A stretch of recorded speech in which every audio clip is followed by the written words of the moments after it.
যুক্তরাষ্ট্র ও ইসরায়েলের যৌথ বিমান হামলায় নিহত ইরানের সাবেক সর্বোচ্চ নেতা আয়াতুল্লাহ আলী খামেনির জানাজা ও দাফন অনুষ্ঠানের প্রস্তুতি সম্পন্ন করেছে দেশটির কর্তৃপক্ষ। প্রতি সপ্তাহে সর্বোচ্চবার বিকাশ পেমেন্টে 50 জন হবেন পেমেন্ট চ্যাম্পিয়ন। জিতে নিন টিভি সহ আকর্ষণীয় সব প্রাইজ। আগামী 4 জুলাই থেকে ইরানের রাজধানী তেহরান এবং পবিত্র তীর্থনগরী কোমে এই শোকানুষ্ঠান শুরু হতে যাচ্ছে। ইরানের প্রয়াত সর্বোচ্চ নেতার জানাজা ও দাফন উপলক্ষে তেহরানে প্রায় 2 কোটি, দেশ জুড়ে 3,50,00,000 মানুষ, 90টিরও বেশি দেশের প্রতিনিধি এবং 14,000 সাংবাদিক অংশগ্রহণের ধারণা করা হচ্ছে বলে জানিয়েছে ইরানি কর্তৃপক্ষ।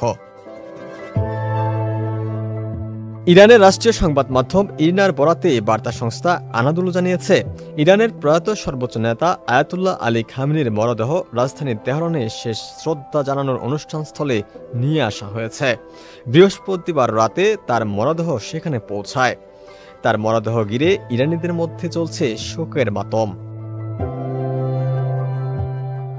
এদিকে আয়াতুল্লাহ আলী খামেনির রাষ্ট্রীয় শেষ বিদায় অনুষ্ঠানকে সামনে রেখে যুক্তরাষ্ট্র ও ইসরায়েলকে যে কোনো ধরনের হামলা থেকে বিরত থাকার হুঁশিয়ারি দিয়েছে ইরান। ব্রিটিশ বার্তা সংস্থা রয়টার্স এ খবর জানিয়েছে।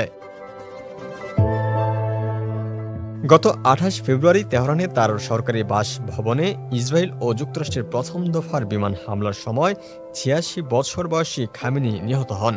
তার মৃত্যুর পরপরই শেষকৃত্যের আয়োজন করার কথা থাকলেও নিরাপত্তার খাতিরে তা বারবার পিছিয়ে দেওয়া হয়। ব্যাপক নিরাপত্তার মধ্য দিয়ে তার শেষ বিদায়ের শোকযাত্রা শনিবার তেহরানে শুরু হবে। আগামী 9 জুলাই বৃহস্পতিবার নিজ শহর মাশহাদে দাফনের মধ্য দিয়ে আনুষ্ঠানিকতা শেষ হবে। ডেস্ক রিপোর্ট, সমকাল।